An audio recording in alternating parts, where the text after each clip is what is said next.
اسمع بقى كابتن طارق يحيى ابن من ابناء نادي الزمالك وجمال حمزه بالمره. اسمع اللي بيحصل في نادي الزمالك ده يعني بصراحه انا مصدوم منه. و... ومذهول. يعني ده حسن جمعه دخل نادي الزمالك، والكابتن عبد الناصر محمد دخل نادي الزمالك، كابتن ايمن رماد دخل نادي الزمالك. مين يعني سؤال مع احترامي ليهم شخصيات على راسي من فوق، بس يا جماعه ما ينفعش. وجون ادوارد داخل نادي الزمالك. انا ماليش علاقه بقى بجون ادوارد، ما هو جاي بقى من اي حته ثانيه. انا يا جماعه انت عايز تقول مين دول؟ مع كامل الاحترام ليهم، بس مين دول في تاريخ نادي الزمالك؟ عايز تقول كده؟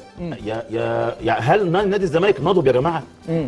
وانتوا هتخلونا يعني هتوصلونا لايه؟ يعني احنا نوصل ايه؟ يعني نوصل بعد كده ايه معاكم؟ لكن ما فيش بقى ولاد نادي الزمالك. ما فيش بقى خلاص. خلاص طيب. فين ولاد نادي الزمالك؟